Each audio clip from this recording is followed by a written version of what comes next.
Welcome to another episode of the Parry, where we don't pull and duck no punches. And the parry is fundamental to boxing. He's fighting out of Ann Arbor, Michigan. James Lights Out Toney.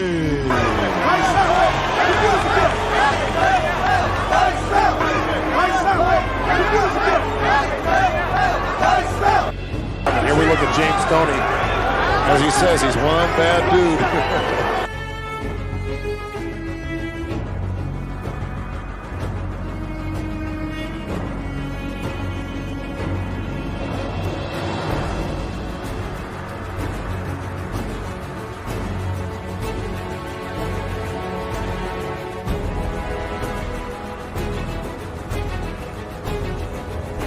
You know, and he doesn't mind being the villain. Actually, now we're going to show you how to catch the jab. Actually, in boxing, it's called parrying. Peace, family. Welcome to another episode of the Parry, where we don't pull and duck no punches. And the parry is fundamental to boxing. I am your host, Bomani UFG. And I'm here with the pragmatic Shea Black, who's having some technical difficulty. But we got a special show for y'all today. We got a boxing legend. An absolute legend. Professional record of 77-10. 3 draws. Never been stopped in his professional career. World champion in 3 weight classes. Middleweight, super middleweight, and cruiserweight. And also fought for the... five, correction. 5-time world champion, fought for the heavyweight title, put a world-class beating on Evander Holyfield, voted Fighter of the Year by Ring Magazine and the Boxing Writers Association of America 2 times, 1991 and 2003, and inducted into the International Boxing Hall of Fame. Let me get this right. Let me get this set up right before I bring my brother on, man. We got the one and only, the legendary, Lights Out, James Toney. Yo, what's up, baby? How you doing? Lights out. Lights out. Black. Oh, man, Bomani, what's going on with y'all? How y'all feeling? What's up? Well, we good, brother. How you feeling? How you feeling, champ? Oh, I'm feeling good, man. I'm feeling shit. I can't wait. First of all, thank you for joining us. This is a big this is a blessing, man. We really thank you for your time and just sharing your time with the Parry, man. We are big fans. Like I was telling, like me and Shea Black talk about you all the time when we talk boxing, and Shea Black can attest, man. I said if I got any boxer skill set in the ring or outside the ring, when it comes to using these right here, I want to fight like James Toney. Thank you, man. I appreciate that. Shea Black, talk to him. That's a fact, man. Well, first of all, once again, appreciate you for having you on our platform. This is huge for us right now. I guess we'll get into the interview, basically. What was it? When was the first time you actually put on a pair of boxing gloves, and what got you to start boxing? Y'all gonna laugh. Y'all gonna laugh when I tell you this. It was my mama. My mom was like, boy, your ass always fighting. I'm gonna see your ass. Listen, I'm gonna take you down to the nearest gym, closest gym. Move get your ass toe up. You don't step all this fighting. So I don't know if he has another trainer called named Stacey McKinley. Have you heard of him? Stacey McKinley? Yeah, he trained Mike Tyson and so on. So anyway, she took me down to the gym and she told him, I want my son in the ring with somebody who can fight. I want you to teach him a lesson. I was 12 years old at the time. 12 years old. All right, come on, let's go. The guy name was Anthony Davis. He was 15 years old. I went and lit his ass up. 3 rounds. That's all it took me, 3 rounds to get him out of there. So the first time you laced up a pair of gloves, you put a beating on them. Good, yeah. So what kind of kid was James Toney growing up in Ann Arbor? Like, were you like a rebellious kid? You was always fighting apparently, so your mom threw you in the gym to try to set you straight. I always fight, but my first love was football. I love Oh, football. okay. Man, boxing was my backup sport. Mm. So things kind of went bad for me in high school. Always doing stupid shit, fighting, and doing the crazy stuff, man. Having all kind of problems. It wasn't problems that I could have evaded, but it is what it is. And So when things didn't work. I had scholarships to play football at University of Michigan and other universities, but my grades sucked.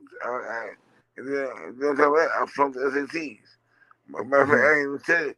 I didn't even stay for the SATs. mm.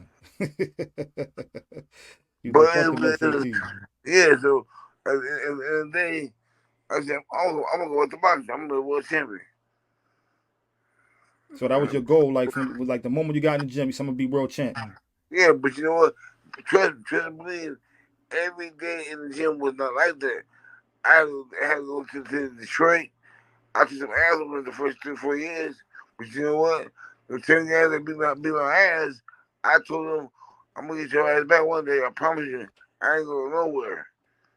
I ain't going nowhere 'cause I want it. So I'll play football during the season, but off season I will go to the gym and box. Now I've read and heard that your training regimen, you didn't do much running or skipping Oh, that's rope. some It was just bullshit. strictly sparring. Nah, that's Bullshit. bullshit. Man, I don't know where it came from, but I ran 2 times a day. I had to because, like I said, originally I was 205 when I came from high school football, right? I turned pro Mm. at 157. So I had to run twice a day to get the weight off. But I would, true story is, I would box 15 to 20 miles, 5-minute rounds. True story. Against 6 or 7 different guys. Mm. So I, growing up, when you first entered the gym, like who made you fall in love with the sport? Like, cause you Thomas couldn't go the as far as you went if you didn't love it. Who made you fall in love with the sport? Thomas the Hitman Hearns. Tommy Hearns, the Motor City Cobra. Yep. Absolutely, absolutely. Did you ever get a chance to meet? Of course, you met Tommy. I Pretty met sure you met Tommy. Tommy. Mm. I call Uncle Tommy now because I know him I know him so well. And once me and Jackie got together, she was his publicist, so she introduced me to him, and I watched everything he did and tried to do it. Mm. Yeah, Tommy, a definite legend. So, like, you from how far is Ann Arbor from Detroit? 40 miles. 40 miles. Your amateur career. So what was your amateur career like? Like, did you win any national tournaments, I Golden won. Gloves? I won the Silver Gloves, Michigan Gloves. Um, I finished at 31-2 with 29 knockouts.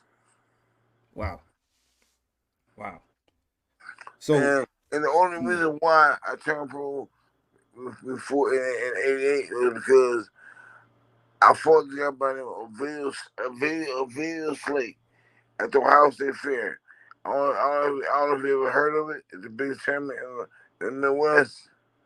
mm. And I dropped the guy 5 times and I lost. After that fight, I said, fuck this bullshit. I'm gone. So Excuse me. when you decided to go pro, who was the first I guess who was your manager? Didn't they make a movie out of the or like a No, movie slightly based off of? that was Jackie's movie, and that was later down the line. You know what I'm saying? My first manager was Gotcha. Johnny A. Smith, and my promoter, and he got murdered in the middle of the street. Wow. Wow. Great dude, man. It was tragic. And Absolutely. then, and then I signed with Jackie, and then the rest is history. Rest is history. So you had your first title fight against, if I'm not mistaken, against Mike Nunn. Yep. Right, right. Um, what was how did you prepare for that? Like, what was your because Mike Nunn was like one of the top fighters out there at the time. He was a beast. I mean, he's knocking out everybody. This made him look silly. But you know what? I ain't care. I had no need for that. My goal was going to knock him out. And I'm fighting his hometown too. All the time Right. around. I told him before, I said, I don't care what we fight, I'm knocking your bitch ass out. Period. All the time. God damn it. Nah, it's all right. It's all right. You good, brother. So I remember watching the fight, like the commentators they had you down in the fight, and I think you Oh, yeah, knocked them out in like the hey, 11th. they had me all, they counted me out and all that. I knew, see what my fault was the whole week of the fight. I was so mad. Michael, he told me at the weigh-in, I mean, at the push-ups, he touched my head, feel my chin, and that's why I sat him on the table and tapped my kid. He got to me, right? He got to me for real. And then, Mm. first 5 rounds, I was trying to kill him every shot. But the fifth round, if you did the fight again, you see my trainer, the great Bill Miller, he slapped me. He said, come on, Jim, we ain't coming for this bullshit. We gotta go. Do what we worked on. And once I got my head back under me, I started going to the body, and every time I hit the body, made little grill sounds. And the 11th round came, he didn't pay his light bill, so his lights went out. Lights went out. Now Yeah. I remember. I got a question. I remember when you finally when you knocked them out, you kind of dropped to the ground. Was that out of exhaustion, or was it like you just couldn't believe that you're a world champion now for the first time? I did. I dropped down. My grandfather had died a week before, and nobody told me until it flew out of my mouth, right? And so Mm. I went to the ground and thank them for being with me. You know what I'm saying? So now my next question for you, champ. In your career, like you've been in the ring with some legendary fighters. Again, Mike Yeah. Nunn, Murky Sosa. You fought Roy Jones, Mike McCullum 3 times. Uh, what's his name? Griffin. My man Montel Griffin. You've been in there with everybody, bro. Yeah. Evander Holyfield. Yeah. In your career, professional or amateur, who was your toughest opponent? My toughest opponent, first off, my fastest opponent was Roy Jones Jr. My Right, toughest opponent was Mike the Bias Nation McCallum. Mike McCullum. You My fought like easy, you had 2 draws with him, right? uh, Was it two? Was no, it 2 draws? just one. Okay. My easiest opponent was Evander Holyfield. Evander Holyfield. He was my Now, easiest opponent. you made it look easy. Like It was, you put on a master class that day. trust me, it was easy. Just Man. a bastard. Well, when you kind of Floyd is kind of known or have become the face of that shoulder roll style, He but was you was the first.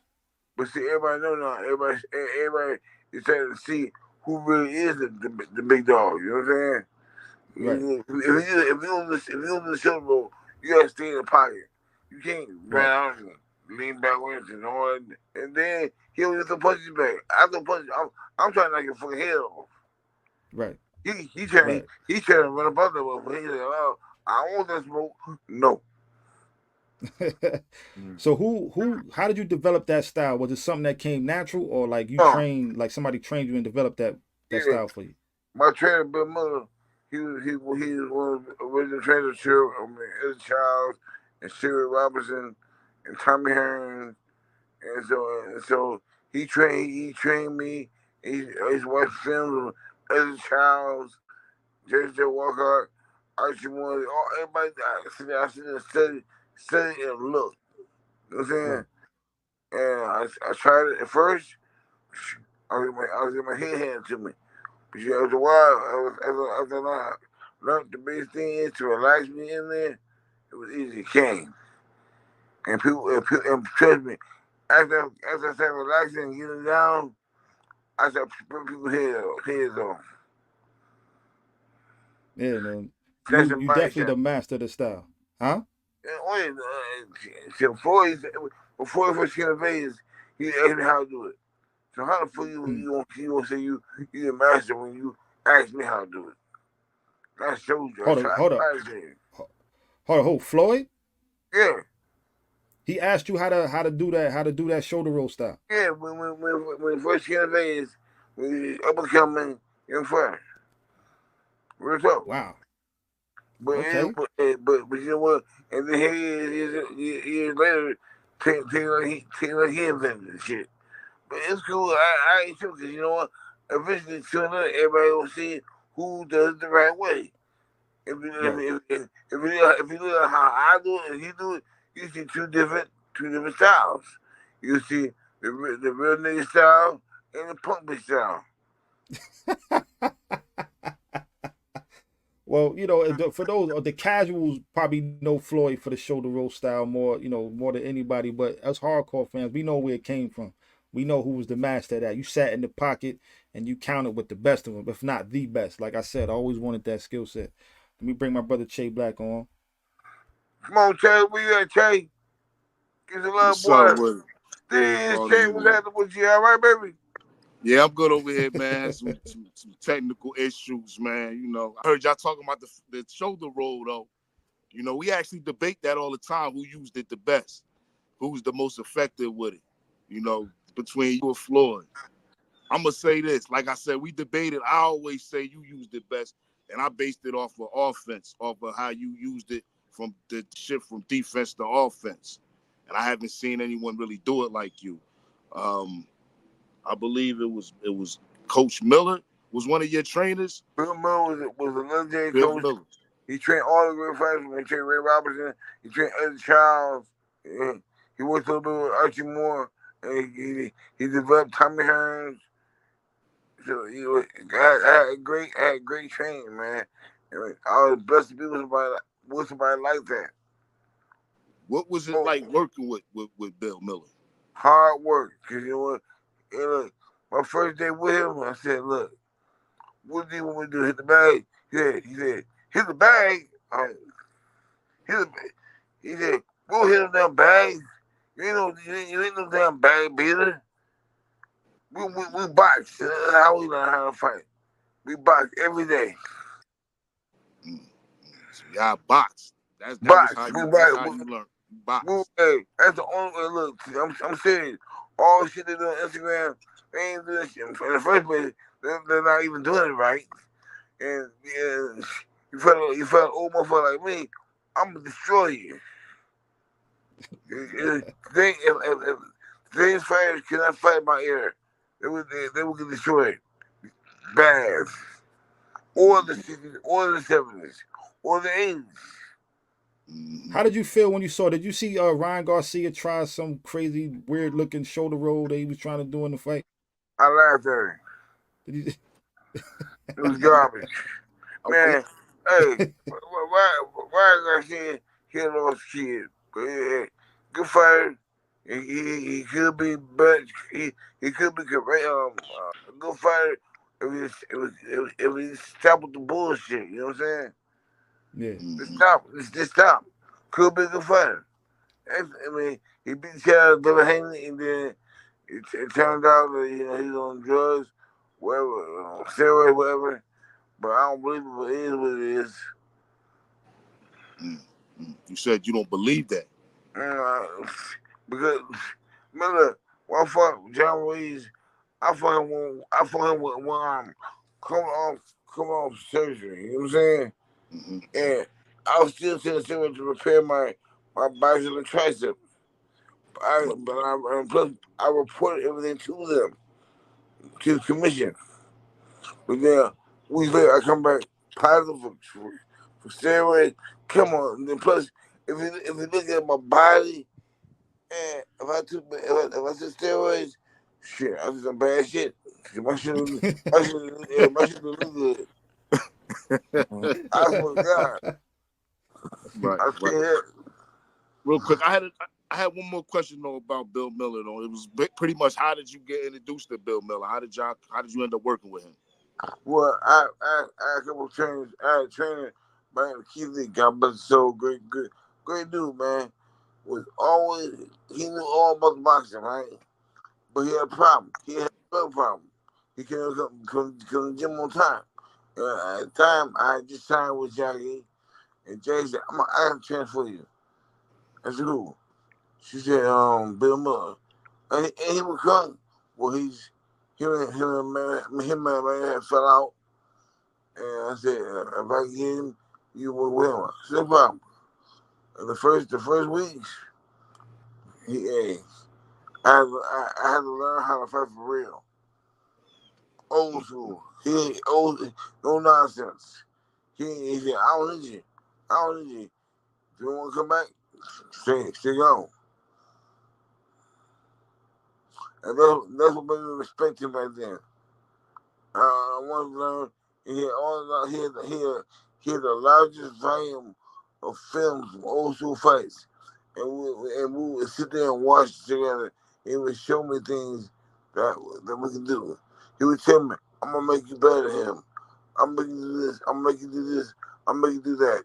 I said, "For real?" And you had to believe. And he believed in me. You know what I'm saying? He believed. The guy was great. I think the greatest trainer ever. Look at his resume. He trained Eddie Charles. He trained with Joe Louis. He trained with Ray Robinson. And then he made these destroyers. He made Tommy Hearns, Miss McCoy, Phil McKenty. Just keep going. So we was talking before we got on. We was talking about the Bud Crawford Madrimal fight, and during this interview we mentioned a few fighters from this era. Is there any fighter from this era that you think could have been a world champion in your era? I think I'm Bud Crawford could be one. David Benavidez, Tank, Shakur Stevens, but Shakur, he's more boxing. He got the Cyril Lynn type. You know what I'm saying? But all good fighters. But other than that, nah, I don't see no one else after that. No one. just them guys. David Benavidez, I could see, big guy, super middleweight. Now, what would a fight between you and David Benavidez play out? Like, how would that look? I love David Benavidez, but you know what? Lights out, baby. Hey, he perfectly made for me. He was to come and attack. I'm gonna attack. I'm gonna attack too. When you do punches, I'm gonna do punches. And see, that's what fighters don't do today.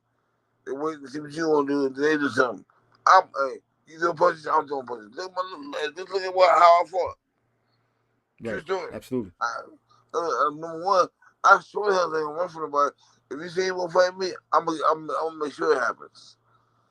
I don't do shit. I don't even turn on my collar. So I heard you. Okay, you mentioned David Benavidez, Bud Crawford, Shakur, Tank. What about Canelo?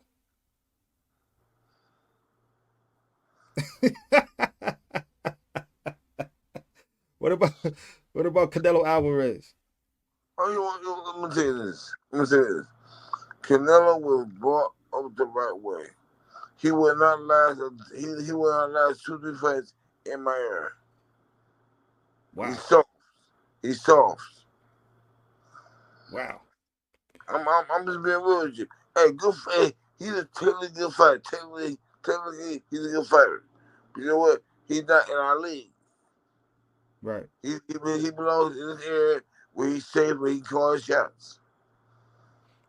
So you believe he's ducking? You believe he's ducking David Benavidez? Oh, he's not ducking Benavidez. He's running fast, fighting, and feverishly. He's gone. He ain't trying to look at the Benavidez. He don't want the smoke. If you claim to be the best fighter in the world, you don't fight the best fighter. You know what I'm saying? You don't fight, man. I fought everybody. If you call me out, I'm gonna say, bitch, I got you next. That you did. You definitely fought everybody. But you just recently had, I believe it was this past, I think it was November in Kingston, Jamaica. You and Razor Ruddock had an exhibition. How did that come about? And he ran him out, and I said, let's go. But you know what? It was easy. But let me tell you something. True story. Before the fight, they said you cannot knock him out. They told you can't knock him out? Just go easy. Go easy. Go. And then we agreed to 3-minute rounds. He went out 2 minutes. All right, well, I'm gonna say this. What's the country we signed? And you fought him in his backyard. And I'm from in Kingston, Jamaica. Right. Man, before the fight, they talking shit, but then when that bell rang, everything got serious. And he tried to knock me out. When he tried to knock me out, I turned the heat up on it. That you did. In your era, who you think is who's the most underrated fighter? Who from your era don't get the props and respect that you feel they deserve? Man, James Toney. I knew you was going to say that. I started to say other than James Toney. Well, other than James Toney, who you feel like from your era don't really get the props and respect that they deserve? I'm gonna say Trinidad. Chris Trinidad. Too. Bernard Hopkins, of course. Junior Jones, a little bound weight. Man, it's so many. It was so many fights, man. The Paula, y'all, so many young fighters back in the day, but it's too many names, and they all they didn't get the credit because TV networks and everybody had their favorites. I wasn't their favorite, but I forced to put me on good. I'm beating everybody's ass. If you don't like me, fuck you. Yeah, sorry, dog. No, it's all right. You're right, brother. You're right. Now, wasn't you and Bernard supposed to fight? Like you guys agreed to a fight at light heavy or cruiserweight? I'm not sure. Yeah, cruiserweight. For my title was him, but once again, the cow motherfucker he bowed out, but I have to admit, if I was him, I would do the same thing to save my ass. He had opportunity to fight the Hoya and make $10 million, and for me, he was only getting $5 million. So he took the easy road. You know what I'm saying? He knew what he was doing. He didn't want to smoke. But I'll go for in prison. If you're in prison, I'm definitely gonna beat your ass. That definitely would have been a great fight, man. That definitely would have been just another Hall of Fame name on your resume. Yeah, it would have been. I would knock him out within 5 or 6 rounds. But don't get me wrong. He's a great fighter, but he's not more for the league. He's not. And only look in my Roy Jones. If I would have been in 100% shape, I should have been to the bullshit. I would knock him out too. He was super, but Roy won. But he ran. You see, if you notice, he couldn't do what he did to everybody else to me. He was scared. Because everybody knows when they like the strikes, they like the strikes hard and fast. So why you guys never why there's never a rematch between you and Roy? It's not my fault. I want even when I came back after I beat Reed, Joe. I said we fight with just catch weight. They didn't want to do it. Scared so them. Roy ain't want that. He ain't want that rematch. He knew the first time he called me at the right time. Couldn't make the weight. He knew. So, but he knew 75 up. That's sad. So you believe Roy was ducking you after that first fight? Oh, definitely. I know he was. Mm-hmm. But you know what? I tell him from him, he's a great fighter. He did his thing. I did my thing. But hey, who knows? But we can do as old men. So how did it feel then watching him? See, now that y'all are both older now, he came back to fight Mike Tyson. How did that feel? Would you come back to fight a Mike Tyson or even Roy Jones right now? Like if Roy Jones was like, "I'll do it tomorrow," would you be willing to do that? Man, come on, dog. That's easy work. Against who? Mike or Roy? Either one. Bro, you forgot. Man, I'm the only fighter in my decade or any decade besides the 60s. I was born to fight. Everybody else was taught to fight. That's the difference between me and everybody else. That's a big difference between me and everybody else. They was taught to fight. I was born to fight. Oh, that's a quotable. They was taught to fight. I was born to fight. I like Damn that. straight. And then, Mike is a great fighter. Roy's a great fighter. I think I went from both of them. They both had great careers like I have. But you know what? I'm the top dog. Trust me.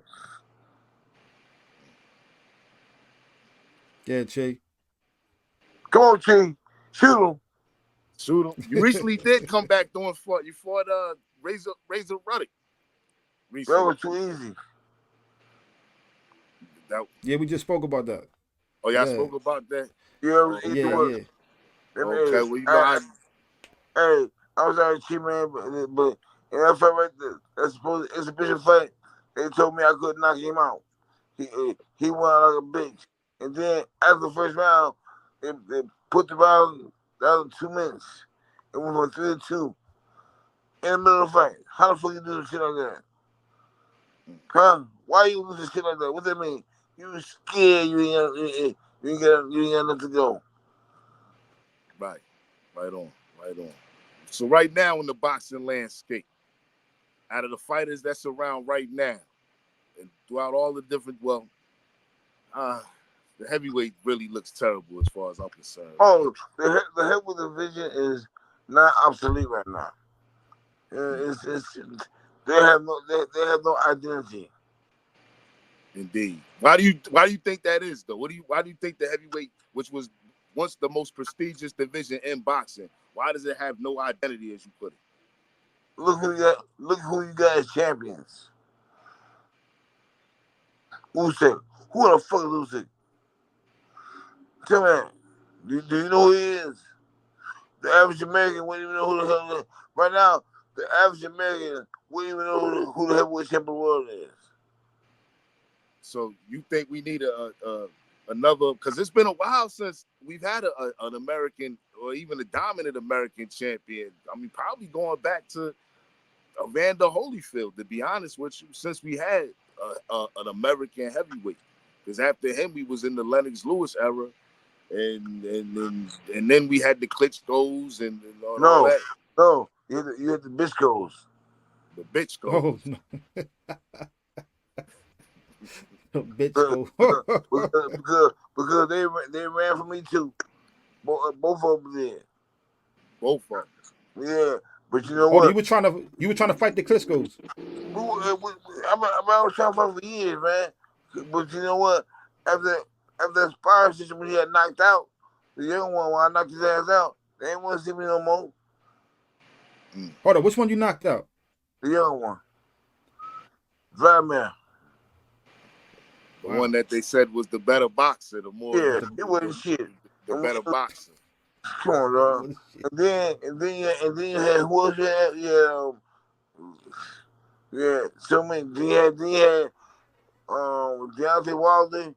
And they did a great job moving him, getting all them bombs he fought for title defenses. And then we fought another bomb, Tyson Fury. You see what happened there. It is what it is, man. It is the state of boxing right now is a 911 crisis. That means time the heavyweight division. But everybody else, all the other divisions, you have wars, you have fighters, great fighters, good young fighters. Come on. So I take it you don't think much of Anthony Joshua or Tyson Fury either. I used to until when the one title they went against the grain and shit went south. So right now, can you list the your top five pound for pound fighters right now from this era? Yeah, I Terrence Crawford, everybody is Tank, Shakur Stevens, Anoki, little Japanese boy. In a way, yeah. In a way, Yeah. Where was that man saying? Yeah, I knew what you talking about. Yeah. yeah. In a way, the truth. Yeah, that's Okay. actually pretty much the same names we toss around. So yeah, Shakur I like that Stevens cat Bam and Tank. Rodriguez. Who? Shakur versus Tank. Who would you like in a fight in that fight? Well, I like both, but you know what? Tank hit you guys hard, boy. That motherfucking punch. And he's secretly quick. Right. Yeah. Right. He has an extremely high boxing IQ as well. Yes, sir. They both do, but you know what? That'll be a hell of a fight. Hey, but I do think Tank would put that boy to sleep. How would Tank at 135 fare against a prime Floyd or 135 Floyd Mayweather? Damn. 135 Floyd Mayweather. Yeah, against Tank. Hey, you know, I'm putting on line like this. Floyd get knocked out. Wow. So you think highly of Tank? Said Floyd getting put. Hey, the chin ain't that great. Hey, like I said, hey, I'm the only one master of the shoulder roll. That's me. Gilbert. Absolutely. So if you go ahead, Jay. I was gonna say you mentioned your pound for pound number one, Terrence Crawford, who just had a fight last night. His first fight at 154 pounds. You know, and I heard a lot of criticism this morning at the fact that he didn't knock this guy out and that the fight was closer than it should. But you know what, Chi? The guy who he's fighting, he ain't come to fight. He bounced around like a bunny rabbit. He did hit when he was scared. Right. But you know what? You can't fault him. I've seen everything. Well, he better fight Canelo now. Bullshit. He still beat Canelo. I'm telling you, I want you still. I'm telling you right now, he still would knock Canelo ass out. So you saying Bud moving up to 168? He's knocking whooping on Canelo out. Yep. You heard it from lights out. Hey, you heard it from the champ. These are two different skill levels. Right. Hey, Crawford up here, he's A level. Canelo, C level. And look at the opponents Canelo's fighting.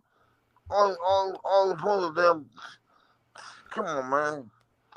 Now look, in my career, in 168, I ain't killing it. Boxing. Not Japan. Boxing. Eubanks. Man, we had so many. It was Murray Road. But you know what? God dug him? Hell no. I ain't dug nobody. If you want to be a real fighter, a true fighter, and want to claim you the best and all that, fight the best. Don't hide behind your burrito. Don't hide behind the burrito. I heard that one. Would you say, because you did fight the best and you took them all on, who would you say was your toughest opponent in the ring that you faced? Mike, the bias snatcher McCown. Hands down. My fastest, Roy Jones. My easiest, Holyfield. Holyfield was the easiest. The easiest. Now I'm at my right weight. My correct weight where I should be my whole career. Right. Easy work. It don't matter if it was then or 2 years earlier. I still would knock this bitch ass out. Well, That's was saying a lot. Holyfield? You know, that's saying a lot. Evander Holyfield is probably at least out of the 90s, the greatest heavyweight to come out of the 90s, at the least. Yeah, I give him that, but you know what? It wasn't no James Toney. It wasn't no James Toney around. Well, James, you was around, but you was Yeah, around but what, You was 168? in different I division. was a heavyweight. I was a heavyweight champion. But I kept I was trying to get there first. I was trying to get there. We was trying. Yeah, well, I remember when you fought Vasily Jirov for the cruiserweight title. I believe what was that? The IBF, the IBF cruiserweight title. I remember that fight. It was a classic match. Jirov was pretty much the man at cruiserweight before you came and fought him. As a matter of fact, to be honest with you, he was probably the best cruiserweight, at least on paper. And I remember you dropping him in the 12th round, and you entered the Ring Magazine's pound for pound list after being off of it for a decade. You were the only fighter to actually accomplish that. Was you aware of that? Were you aware of that? I just found out 5 years ago. Believe it or not. Wow.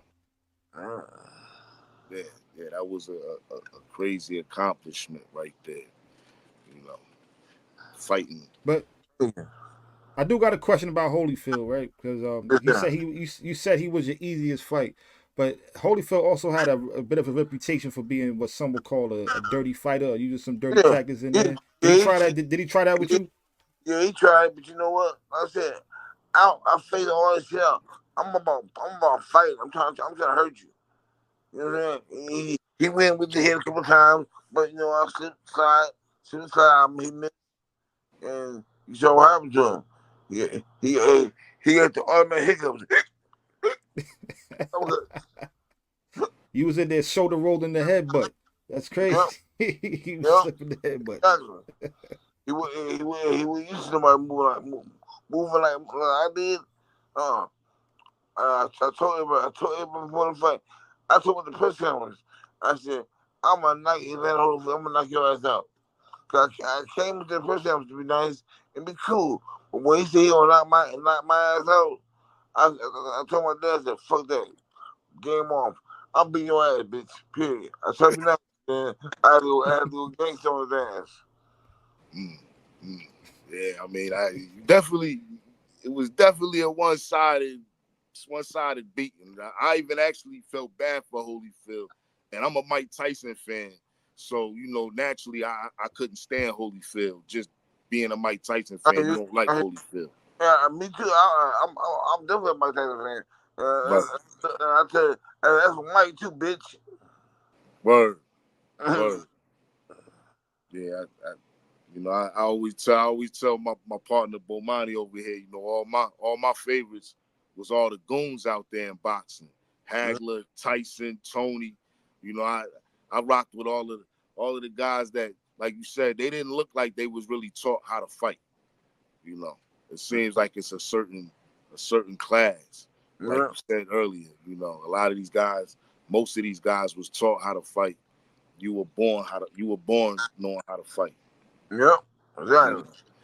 They actually made a movie about your former manager on the road. Yeah, that's some bullshit, no. And no, she didn't do none of that shit. They proclaimed she did the movie. She didn't come to my neighborhood. She didn't do none of that shit. You know, I was gonna ask you about that because they had the Omar Epps character. Yeah, well, I saw Omar in LA, right? Oh, dang, man, no, man, man, I said, man, cool. I don't give a fuck. You get your money, I'm happy for you. Get your bread. You know, it is what it is, man. Don't worry about it. You know, it is, man. But you know, hey, see, But to be honest, I'm not hating. She's trying to get her money. She's just trying to get her money. You know what I'm saying? Yeah. It really is. Yeah, but it ain't gonna be a thing unless I was in it. So it don't matter. The movie bombed. Yeah, it actually did. It Yeah. really is. Yeah, not We a got movie. we got some questions for some of your fans that's watching. Uh-huh. The brother Sekou Olayinka asks, what was your best weight at fighting in between all the weights the weight divisions you fought in? Which one you felt the best? My first year in heavyweight in Fort Holyfield at 218. That's where you felt the best at, most comfortable. Yes, sir. So was it a struggle getting down the middleweight, or did Man, you walk around more look, like close look, to I your told fighting you. weight? Tell, bro, listen, when I came in from football, I was a 205-pound quarterback defensive back. When I came back to the gym, the team returned pro and everything, after I lost the Ohio Fair, I was 205. He said, no, you're too small. You're too small to be heavyweight. I said, how much would you want me to lose? They said, just keep going and we'll tell you when to stop. And once I was 157, I started dry heaving. I said, oh, I'm done. That's it. And then boom. After each fight, my weight will continue to get higher and higher. So I couldn't do it. So after I fought Joe, I said, that's it. That's a wrap. It's a look. I fought even on smaller. I always inspired him with the midway. It was easy work. So I said, hey, it's time for me to make my move. I told him was coming. Watch out. I told him the first person I called out was Lance Lewis. I said, I'm coming. I'm coming for all you motherfuckers. Watch out. Now you don't see some real fighting. I would love to see you and Lennox Lewis mix it up. Oh, I would love to see that. like I said, easy work. If I get in great shape now, this Holyfield, easy work. I'm not him out too. That's because he British. Because he British. Is there a fight that you never got that you really really wanted? Like when you was in your prime, like you was pushing for a fight, but it just Yeah, didn't happen for you. yeah. You heard about it, probably. Julian Jackson, Nigel Julian Benn, Jackson. and Chris bitch ass Eubanks. Chris Eubanks. Now you wanted that work with them British, with the Yeah, British. they came over here and doing all that talking and shit. Everybody scared to fight him, but while I stepped up, all of a sudden their phone disconnected. But then I went to England on vacation. Me and the Goon Squad, we took a ride to we actually take the taxi driver to ask him. We asked him, where does Nigel Ben live? Take us to his house. We went to the guy took us to his house. Then you know the motherfucker called police on us. The constable. Mm. Nigel Ben did. They called the constables on you. Yeah, he was scared. We said rob him. Yeah, Michelle, I told the guys, come on inside, man. I want to fight. Hey, let's get this fight scheduled. Let's make it happen. I'm in England. I'm on his home turf, in his yard, talking shit to him. It was me and seven my goons. In England, on his home turf, and he didn't want the smoke. Called the constables on you. Yes. That's crazy. Yo, you and Julian Jackson would have been a man. I would love to see that, man. Because I ain't gonna lie, I was sour with Julian Jackson. What he did to my man Terry Norris, man. Like I was a big Terry Norris fan too. I tried to get Terry Norris.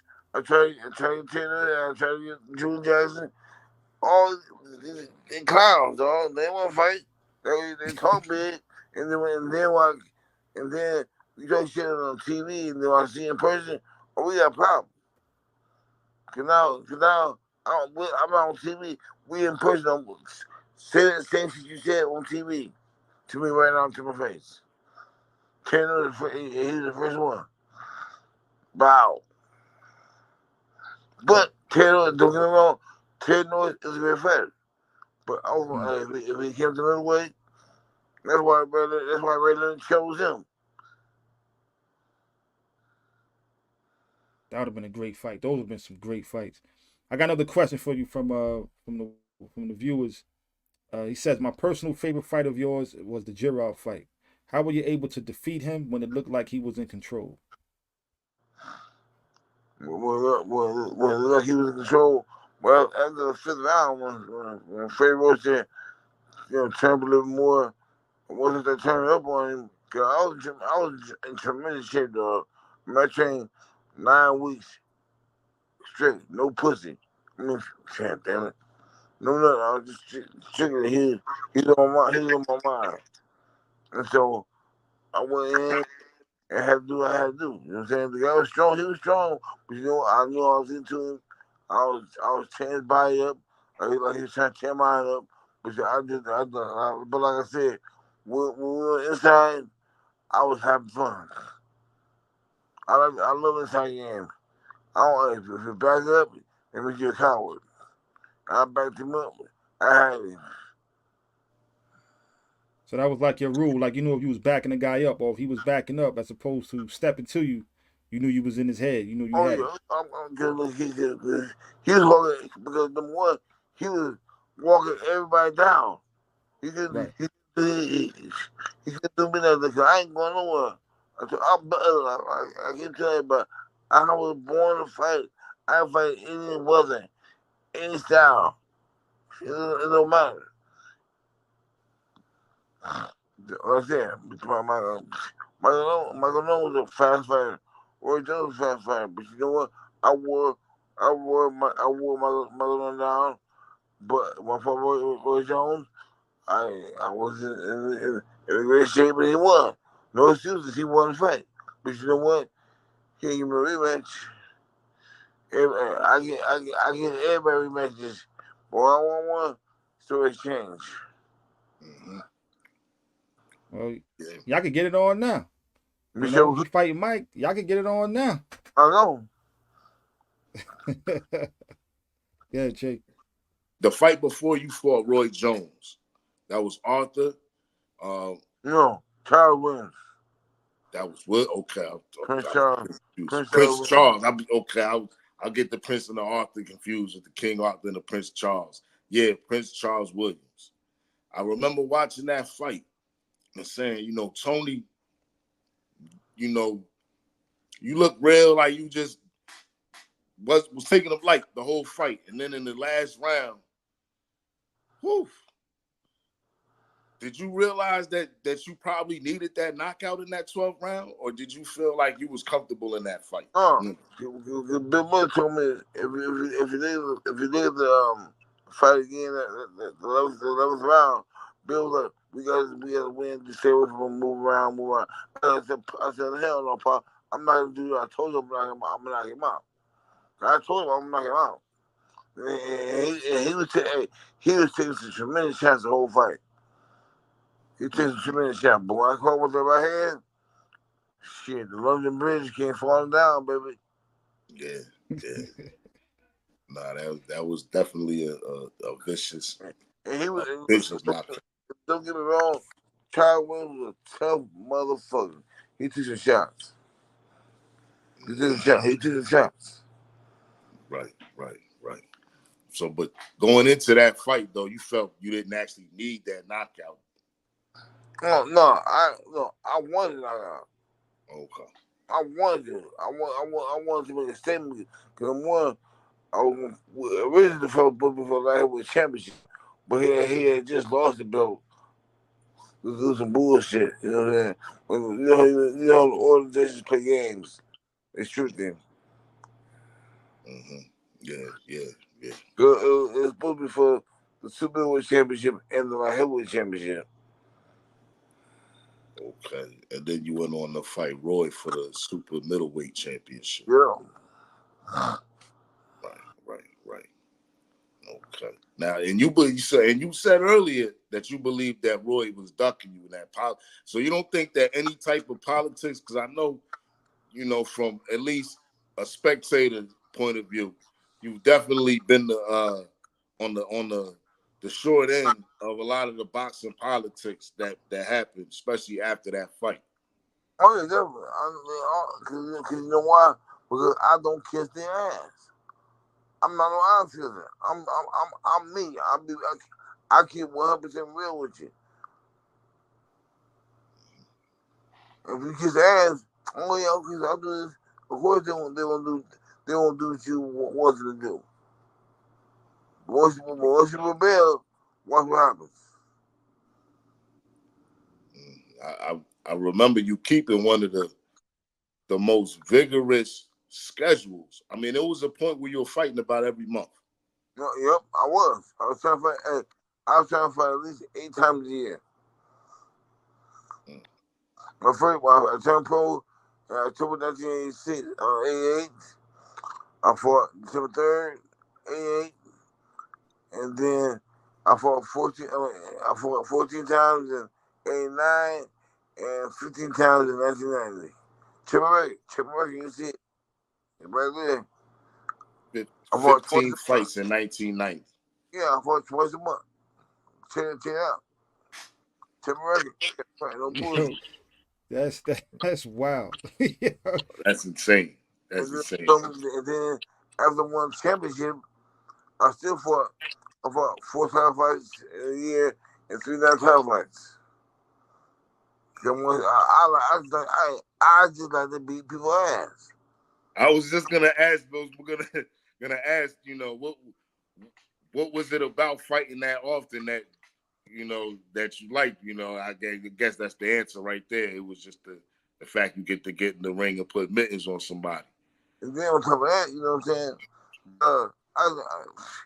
Man, if you say active, you always keep your tools sharp. You know what I'm saying? I always keep my tools sharp. I just looked at BoxRec.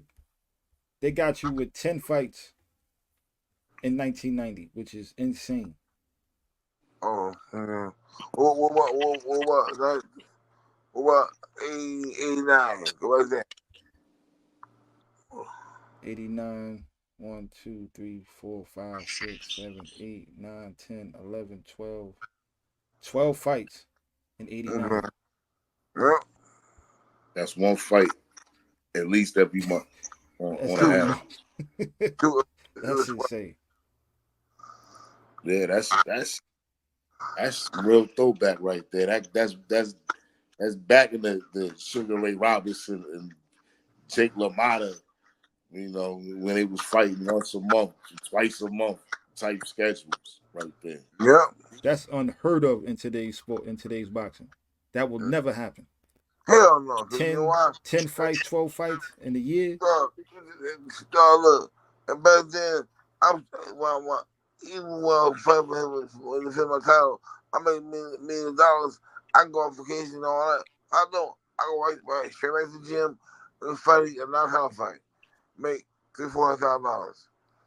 You know what I'm saying? I love boxing. And then I'm sure I made what, $20 here, $30 there. I made $50,000 a month. It was good, you know what I'm saying? And fighting, doing what I love to do. Doing what I love to do genuinely. You know what I'm saying? I love boxing. Boxing is the best sport in the world besides football. Besides football. If you had the chance to fight any fighter, past or present, any fighter, who would it be? Sugar Ray Robinson, the greatest fighter of all time. Period. Shay, you called it. You called it. You said that's what he was going to say too. I remember you telling me that. He's going to go after the best, Sugar Ray Robinson. And how about a fight with Sugar Ray Robinson and James Toney? Is it a war or is it an easy night? Oh, it's gonna be a war because Ray Robinson, where we from? Detroit. What happened? You know what I'm saying? Everyone fight Detroit in front of outside arena. You know what I'm saying? But packed out and won by knockout late. James Toney. Lights out. I got another question from the viewers. Brother Sekou ask again, who is your all-time pound for pound top 5 boxers all time? Thomas Hitman Hearns, Ray Robinson, Eddie Charles, Archie Moore, God damn it, Marvin Hagler. Okay. Marvin Okay. Hagler. Wow. They got the marvelous one in there. You know, marvelous Marvin. Yep. Yes, sir. Yes, sir. Evan Charles, Tommy. Yep. Now, how would at middleweight James Toney, Marvin Hagler? What would be your approach to fighting a Marvin Hagler? Hey, look, let me tell you something right now. My approach, my fight, anybody ain't gonna never change. They ain't gonna change for me. And Marvin, see, he came away from me. He's coming at me. And so when you come at me, I'm gonna chew your ass up. He switches stances too. Yeah, I do everything. Cause look, you forgot at first, when I started boxing, I was a southpaw, but they turned me over because they said back then southpaw was hard for southpaws in fights. So if we switched up, I switched up. But then I can do what with ease, no problem. I could see that. I could see the southpaw just with the unorthodoxiness. If you watch the Mario fight, and I caught him with the hook and southpaw stance. Hold on, which fight was that? Michael Nunn, Jason Robinson, southpaw stance. Same punch. Yeah. Absolutely. If James Toney was fighting today, in today's era, who would you be calling out to fight? Who would you want to fight right now? If I did, they wouldn't say nothing. They'd be behind Instagram. They wouldn't want no smoke. Man. Because the more I'm not gonna sit there and let you talk all that shit and get away with it. I don't do it. That's hey, y'all old school. Y'all know what that means. Right. Absolutely. But in and around your weight class right now, you got the David Benavidez's of the world. You got the Canelo Alvarez's, the Dimitri Bivol's, the Artur Beterbiev's. Like, how would them guys fare in like against James Toney? Beterbiev particularly, who got like 100% knockout rate right now. Yeah, you know what I mean? And Beterbiev will hit him on Giraffe. On ground crime. All of them. They gave me, man. I'm telling you, they're good fighters. I ain't gonna take nothing away from them. But you know what? It's just something that they can't do with me.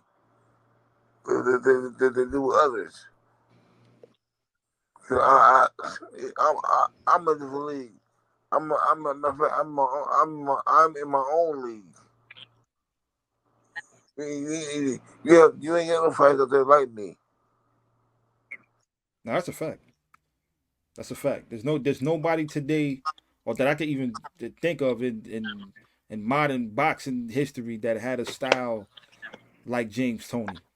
Your ability to slip punches, stay in the pocket, counter, like you were just amazing to watch.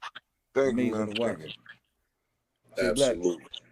Nah, I mean, absolutely, definitely was like watching the artist in the ring, and for me, this is a pleasure, and as well as Bomani, I'm sure both of us are huge Lights Out fans, you know, and trying to conduct this interview and not even fan out is I ain't gonna lie, that's actually a task right now. To be honest with you. Just remembering the fights. I remember watching you in the barbershop. I remember ready to break the TV screen watching with the Montel Griffin debacles. You know what I'm saying? Like, brother, bullshit. Indeed. So I definitely I appreciate both of you guys, man. Wherever y'all want me back on, let me know. Let's go. Thank you, brother. Definitely would love to have you back on. We definitely appreciate you and your time. I don't know what to say. You know, we had Lights Out James Toney on the show, man. Let's give him a round of applause. Boom, man, James, what's happening, man? I appreciate you guys. Y'all continue to do it. Much success to you guys. Much love. Thank you, brother. Thank you, Lights brother. out, We baby. appreciate you. All Lights day. out. Lights out. Lights This is the out. Parry. We don't pull a duck, no punches. All right, brother. Parry. We're the Parry. We don't pull or do no motherfucking punches. If you do, you gotta see me. Lights out. Bow. Let's go. Let's go. You heard it right here from James Toney, right here live on the Parry. You know what it is. Thank you, brother. We ain't gonna hold up your time. Definitely All right. appreciate you. And I'm gonna send you that video, brother. Yes, sir. All right, take care. Ladies and gentlemen, Lights Out James Toney. You heard it right here, man. You know what I'm saying? Live on the Parry. First, let me just remind everybody to please jab that like button, uppercut that subscribe button.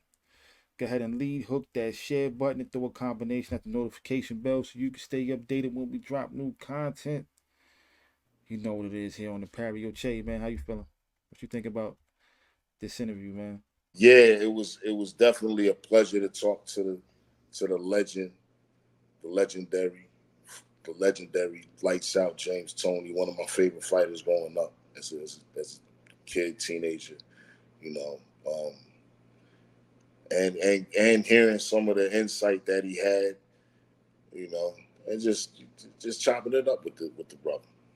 Yo, that was definitely super dope. Yeah, but man, listen, man. Your man said, I was born to fight. These other guys was taught to fight. That's a quotable right there. You know what I'm saying? He was born to do this, man. That was super dope, man. That was like a dream come true for me.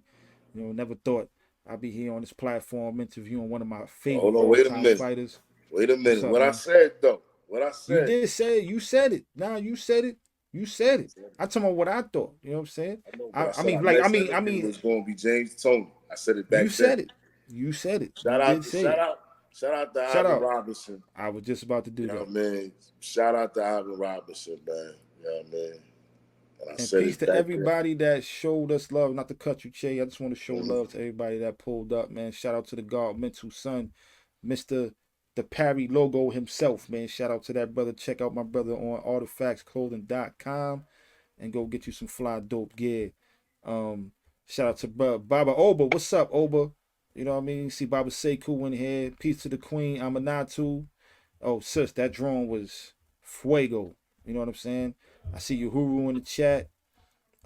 Angel Hall. My brother Taino, Louis Rivera in the chat. You know what I'm saying? Peace. Shout out to Omawali Africa. Of course, Raheem Shabazz pulled up. Wise at Dome TV. He locked in. You know what I'm saying? Shout out to everybody that pulled up and showed us some support and love on this interview, man. This was super dope.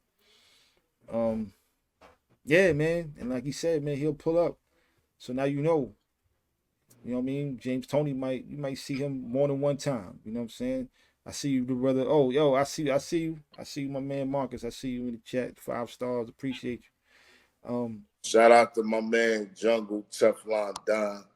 You know, without him, this wasn't even happening. So shout out to my man, my brother, for definitely throwing us that oop right there. Shout out to Teflon Don. Teflon Don, without that brother, this wouldn't have happened, man. So salute to you. Definitely appreciate you, man, for making this happen, man. This was a dream come true. You know what I'm saying? Now all I need, you know what I'm saying? I got to get somebody, I need a translator probably, so we get Felix Trinidad up here, man. Just for me. You know what I'm saying? Like, if we're going to be doing, you know what I mean, my top 5 favorite fighters, I'm going to need Sugar Ray up here.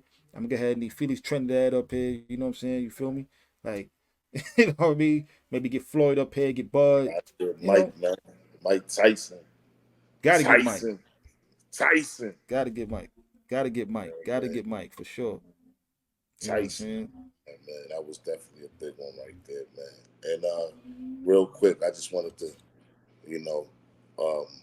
shout out to my brother, my man Dion, who just lost his sister the other day. You know, he supports and he follows the platform.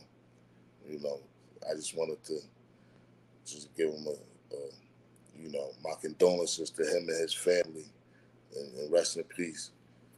You know, to Crystal, his sister. That was my peoples right there. Definitely condolences out, man. Shout out to Brick. Shout out to Brick, man. I know I see you that you pulled up, man. Appreciate you. But yeah, man, we running out of time. Shay Black, man, what you got to say before we dip? You know, everything's been said. You know, just stay tuned, man. Stay tuned. You know what it is. You know this is the Parry. This is a great week for boxing. You know, a great week for boxing. The Olympics is in boxing right now. It's interesting things going on over there, to say the least. So, you know, it's a lot of boxing moves going on. I'm glad we got James Toney.